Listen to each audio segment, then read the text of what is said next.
क्या कभी सोचा है कि हवा में फेंकी हुई कोई भी गेंद हमेशा नीचे ही क्यों आती है, या फिर ये सारे ग्रह अपने ऑर्बिट में कैसे टिके रहते हैं? तो आज हम उन्हीं नियमों की कहानी में गहराई तक जाएंगे जो हमारे चारों ओर हर चलती हुई चीज को कंट्रोल करते हैं। लगता तो बड़ा सीधा साधा सवाल है ना, लेकिन यकीन मानिए इसी एक सवाल ने सदियों तक दुनिया के सबसे ब्रिलियंट माइंड्स को उलझाए रखा। ये एक ऐसी पहेली थी जो सीधे सीधे यूनिवर्स के बारे में हमारी समझ से जुड़ी हुई थी।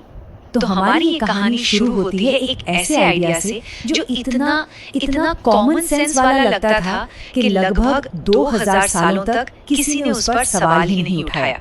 लेकिन जैसा कि अक्सर होता है, जो चीजें सबसे सीधी लगती हैं वही सबसे ज्यादा गलत निकलती हैं। ये कहना था महान यूनानी दार्शनिक अरस्तु का। उनका मानना था कि भाई किसी भी चीज को चलाते रहने के लिए उसे लगातार धक्का देना पड़ता है। और ये बात सुनने में बिल्कुल सही लगती है ना?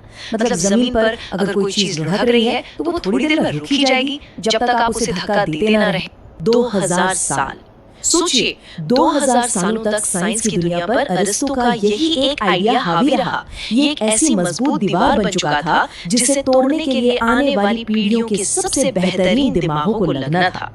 और फिर कहानी में एंट्री होती है गैलीलियो गैलीली की, एक ऐसा इंसान जो अपने बड़े ही सिंपल लेकिन रेवोल्यूशनरी एक्सपेरिमेंट से सब कुछ बदलने वाला था। गैलीलियो ने एक बहुत ही पावरफुल थॉट एक्सपेरिमेंट किया।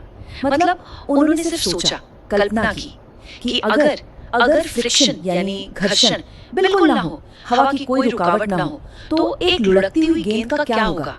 और उनका जवाब था, वो गेंद हमेशा के लिए एक ही स्पीड से एक सीधी लाइन में चलती रहेगी।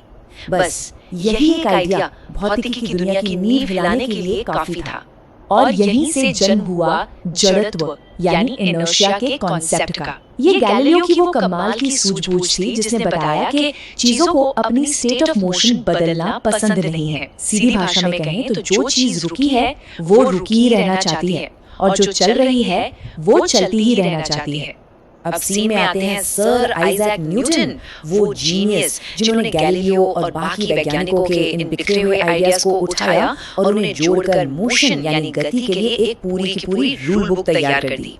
न्यूटन का जो पहला नियम है ना, वो असल में गैलीलियो के इनर्शिया वाले आइडिया को ही एक फॉर्मल लॉ की शक्ल देता है। अगर बिल्कुल आसान शब्दों में कहें तो चीजें आलसी होती हैं। मतलब वो जो कर रही हैं बस वही करते रहना चाहती, जब तक कि कोई बाहरी फोर्स आकर उन्हें अपनी हालत बदलने पर मजबूर न कर दे। अच्छा, अब आता है न्यूटन का दूसरा नियम। ये हमें मोशन का मैथमेटिक्स देता है। ये एक बिल्कुल सटीक फॉर्मूला देता है कि किसी चीज की स्पीड बदलने के लिए कितना फोर्स चाहिए, और वो फॉर्मूला है फोर्स इक्वल्स मास टाइम्स एक्सेलरेशन, यानी F इक्वल्स ma। जरा सोचिए, एक साइकिल को धक्का देना कितना आसान है और एक कार को धक्का देना कितना मुश्किल। बस यही है दूसरा नियम। और फिर है तीसरा नियम। ये हमें बताता है कि फोर्सेस कभी अकेले काम नहीं करते, वो हमेशा जोड़ों में आते हैं। हर एक्शन के लिए एक इक्वल और ऑपोजिट रिएक्शन होता है। जैसे जब हम जमीन पर चलते हैं तो हम अपने पैरों से जमीन को पीछे धकेलते हैं और बदले में जमीन हमें आगे धकेलती है। तो ठीक है, न्यूटन ने हमें नियम तो दे दिए, साइंस की ग्रामर हमारे पास आ गई, लेकिन एक बहुत बड़ी प्रॉब्लम अभी भी बाकी थी। इन नियमों को असल दुनिया में इस्तेमाल करने के लिए हमें चीजों को नापने का, मेजर करने का एक स्टैंडर्ड तरीका चाहिए था। हमें साइंस के लिए एक यूनिवर्सल लैंग्वेज की जरूरत थी। अब सवाल ये था कि आखिर 1 किलोग्राम होता क्या है, या एक न्यूटन कितना होता है? दुनिया भर के साइंटिस्ट इन मेजरमेंट्स पर एक मत कैसे हो सकते हैं? सोचकर देखिए, अगर पेरिस का 1 किलोग्राम लंदन के किलोग्राम से अलग होता तो क्या होता? कोई भी वैज्ञानिक एक दूसरे के काम को चेक ही नहीं कर पाता, साइंस आगे ही नहीं बढ़ पाती। तो एक स्टैंडर्ड की, एक मानक की सख्त जरूरत थी। और इसी जरूरत का जवाब था SI सिस्टम, यानी इंटरनेशनल सिस्टम ऑफ यूनिट्स। ये साइंस की ग्लोबल लैंग्वेज बन गई, एक ऐसा स्टैंडर्ड जिसे आज दुनिया का हर साइंटिस्ट समझता है और इस्तेमाल करता है। इसे फिजिक्स की ABC की तरह समझ सकते हैं। ये 7 बेसिक SI यूनिट्स हैं, मीटर, किलोग्राम, सेकंड वगैरह। और जैसे ABC के कुछ अक्षरों से हजारों शब्द बन जाते हैं, ठीक वैसे ही इन 7 बेसिक यूनिट्स से फिजिक्स की बाकी सारी यूनिट्स बनाई जाती हैं। और यहीं पर इस सिस्टम की खूबसूरती दिखती है। देखिए, फोर्स की यूनिट यानी न्यूटन कैसे इन्हीं बेसिक यूनिट से मिलकर बनी है, किलोग्राम, मीटर और सेकंड। और ये सीधे सीधे न्यूटन के दूसरे नियम F इक्वल्स ma से जुड़ता है। मतलब सब कुछ कितना परफेक्टली एक दूसरे से कनेक्टेड है।